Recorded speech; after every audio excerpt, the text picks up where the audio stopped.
Hello future IITians and NITians. तो matrices determinant से काफ़ी भर के क्वेश्चंस आते ही हैं हर शिफ्ट में, और वहाँ पे भी सबसे फ्रिक्वेंटली जो क्वेश्चंस पूछे जाते हैं वो एडजॉइंट वाली प्रॉपर्टीज़ को लेके पूछे जाते हैं, जिसके लिए अपने को ये प्रॉपर्टीज़ पता होनी चाहिए, तभी जाके ऐसे क्वेश्चंस को अपन आसानी से सॉल्व कर पाएंगे। जैसे होता क्या है कि अगर मान लो अपने पास में कोई भी एक ए मैट्रिक्स लिखा है, उस पर अगर एडजॉइंट लगा दिया जाए, फिर उसके डिटर्मिनेंट की वैल्यू पूछी जाए, तो ये एक्चुअली में डिटर्मिनेंट ऑफ ए की पावर n माइनस वन के इक्वल होती है, जहां पे n जो है उस मैट्रिक्स यानी कि ए मैट्रिक्स का ऑर्डर है।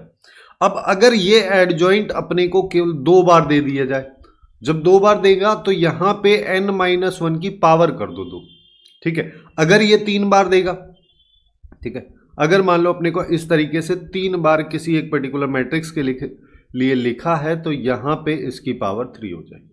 इसी तरीके से अगर ये t टाइम्स लिखा हुआ होता तो यहां पे n माइनस वन की पावर t हो जाती डिटर्मिनेंट ऑफ a की पावर में, ठीक है। तो बेसिकली इस तरीके से अपन इन प्रॉपर्टीज को इंप्लीमेंट करते हैं, जिसके लिए इतना ही नहीं कुछ और प्रॉपर्टीज भी अपने को चाहिए रहती हैं। जैसे देखो, मान लो अपने को एक क्वेश्चन यहां पे ये दे रखा है, ठीक है। अब इस क्वेश्चन को करने के लिए अपने को क्या बोले कि हमारे पास में ए एक 3x3 का मैट्रिक्स है, ठीक है, ऑर्डर मिल गया हमको। फिर इसकी वैल्यू इसने दे रखा है, जिसको देख के अपने को क्लियरली माइंड में आना चाहिए कि यहां से हम डिटर्मिनेंट ऑफ ए निकाल लेंगे।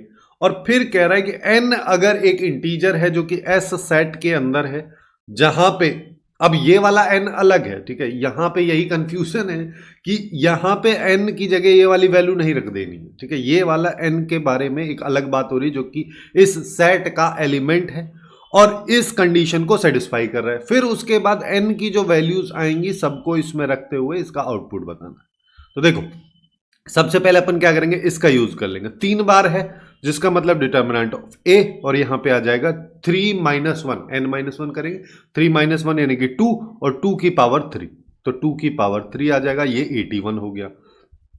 तो डिटर्मिनेंट ऑफ ए की पावर 8 हो गया, 81 के बराबर, जिसको चाहो तो 3 की पावर 4 लिख दो। अभी के लिए अपन ऐसा बोल सकते हैं कि डिटर्मिनेंट ऑफ ए का स्क्वायर एक्चुअली में 3 के इक्वल हो जाएगा, ठीक है। यहां पर चाहते तो प्लस माइनस रूट 3 में भी अपन ले सकते हैं, बट उसकी अभी जरूरत अपने को है नहीं।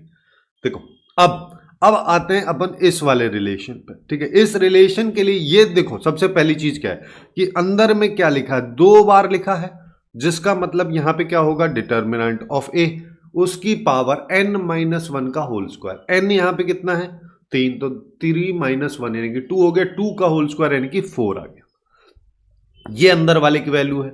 बाहर क्या है, n माइनस वन का स्क्वायर बाई 2, ठीक है। यहां पे जो n है ये अलग, और फिर यहां पे ये आ जाएगा 3n square minus 5n minus 4, ठीक है।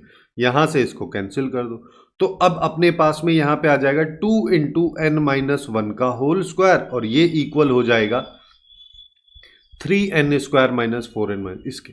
सिंस ये दोनों वैल्यूज इक्वल है, जिनका बेस अपने को क्लियरली दिख रहा है कि सेम है, तो पावर भी सेम होनी चाहिए। तो यहां पे ये क्या हो जाएगा, 2 इंटू एन स्क्वायर माइनस 2, इसको खोल देते हैं और लेफ्ट साइड में, सॉरी राइट साइड में अपने पास में ये आ जाए।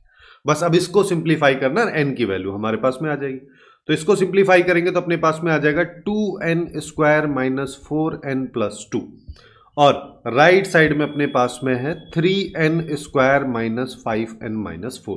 सबको राइट साइड में ले जाते हैं तो n स्क्वायर बचेगा, फिर ये अपने पास में यहाँ पे माइनस 5n प्लस 4n, तो ये बच जाएगा, और ये हो जाएगा माइनस 6।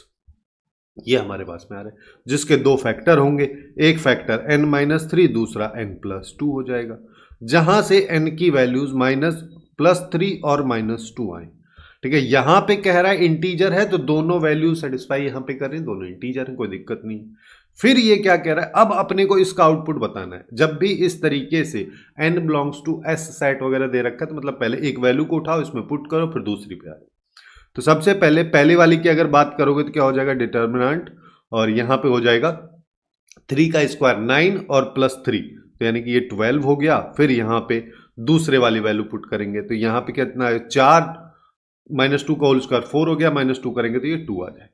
अब यहां पे एक और प्रॉपर्टी अपने को पता होनी चाहिए कि डिटर्मिनेंट इसकी वैल्यू और इसकी वैल्यू दोनों सेम होती।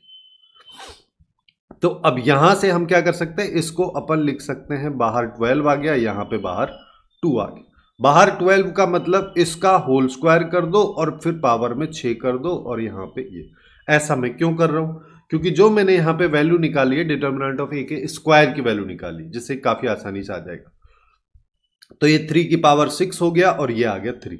3 की पावर 6 की अगर बात करोगे तो अपने पास में 81 इंटू 81, नहीं ये तो 8 हो जाएगी, तो यहां पे 81 इंटू 3 240, देखो 81 इंटू 3 करेंगे तो ये 243 आ गया, इसको 3 से मल्टीप्लाई करना है तो यहां पे आ जाएगा 729, ठीक है, तो ये आ जाएगा 729 प्लस 3 यानी कि 732 हमारे पास में आ जाएगा, जो कि इस क्वेश्चन का करेक्ट आंसर हो जाएगा। इस तरीके से कर सकते हैं, लेकिन दिक्कत कहां पे आती है, जब अपने को कुछ इस तरीके के क्वेश्चंस दे रखे होते हैं, जैसे ये वाला क्वेश्चन। अब इस क्वेश्चन में क्या है, डायरेक्ट एडजॉइंट नहीं है, यहां पे भी एक कांस्टेंट वैल्यू है, यहां पे एक कांस्टेंट है, यहां पे तो इवन एक मैट्रिक्स भी अपने को दे रखी है। तो ऐसी सिचुएशन में ये चीज अपने काम आएंगी, अगर मान लो मेरे पास में कोई भी एक एडजॉइंट दे रखा है इस मैट्रिक्स का, उसके साथ कोई भी एक कांस्टेंट वैल्यू मल्टीप्लाई में है, तो हम इसको ऐसे ट्रीट करेंगे कि ये चाहे एडजॉइंट है लेकिन है तो एक मैट्रिक्स ही। इसको अगर मान लो मैं बोल दूं कि एक बी मैट्रिक्स है तो 2b ये लिखा है हमारे पास। अब इसको समझने के लिए अपने को एक चीज पता होनी चाहिए कि अगर मान लो मेरे पास कोई भी एक ए मैट्रिक्स है, उसके साथ कोई भी एक के कांस्टेंट मल्टीप्लाई, फिर उसके डिटर्मिनेंट की वैल्यू निकालोगे तो यहां पे के की पावर एन बाहर आती है, जहां पे एन जो है अब ऑर्डर है, ठीक है। तो यहां पे क्या हो जाएगा, यहां पे हो जाएगा 2 की power N determinant of B, और डिटर्मिनेंट ऑफ बी का मतलब क्या है, ये एडजॉइंट ऑफ ए का डिटर्मिनेंट है, जिसको अपन वापस से ऐसा लिख सकते हैं, ठीक है। ये चीजें अपने को काम आए। अब बात करें इस क्वेश्चन की, तो इस क्वेश्चन को मैं पूरा सॉल्व करके नहीं बताऊंगा, ये तुमको खुद से बताना है कि इसका करेक्ट आंसर क्या होगा। मैं यहां पे तुमको अप्रोच बता दे रहा हूं कि इसकी वैल्यू इसने दे रखी है, ये दे रखा है, जिसका मतलब 2 को तो अपन बाहर ला सकते हैं, 2 को बाहर लेके आओगे, ऑर्डर 3 है तो 2 की पावर 3 हो जाएगा। फिर अपने पास में एक एक एडजॉइंट को यहां पे सिंप्लीफाई अपने को करना रहेगा। एडजॉइंट ऑफ 2a, सबसे पहले बाहर वाले एडजॉइंट को सिंप्लीफाई कर लो। बाहर वाले एडजॉइंट को सिंप्लीफाई करने का मतलब 3a एडजॉइंट ऑफ 2a आ जाएगा, और एक एडजॉइंट जब हटता है तो पावर n-1 यानी कि 3 - 1 है 2 हो जाएगी। लेकिन अब यहां पे दिक्कत क्या आएगी तुमको, यहां पे दो मैट्रिसेस दे रखी, a इंटू एडजॉइंट है, या तो a into adjoint of a, लेकिन यहां पे a तो है ही नहीं, यहां पे 2 है, तो ये वाली प्रॉपर्टी भी हम नहीं लगा सकते। यहां पे इसमें एक और प्रॉपर्टी काम आएगी कि अगर अपने पास दो मैट्रिसेस इस तरीके से मल्टीप्लाई में दे रखी हैं, फिर क्योंकि ये जो है एडजॉइंट ऑफ 2 है तो एक मैट्रिक्स ही मान लेते भी है। अब दोनों मैट्रिसेस के मल्टीप्लिकेशन का डिटर्मिनेंट की वैल्यू अगर अपन निकाल रहे हैं तो इसको अपन सेपरेट भी कर सकते हैं, यानी कि इस तरीके से सेपरेटली भी मल्टीप्लाई कर सकते हैं, जिससे अपने पास में क्या आ जाएगा 3a, और यहां पे आ जाएगा एडजॉइंट ऑफ 2a और पूरे का होल स्क्वायर, पावर्स को नहीं भूल जाना है। अब इसको आगे ले जाके सिंप्लीफाई करोगे तो काफी आसानी से चीजें सिंप्लीफाई हो जाएंगी। तो इसका क्या करेक्ट आंसर होगा वो तुम लोग कमेंट में बताएं, है ना।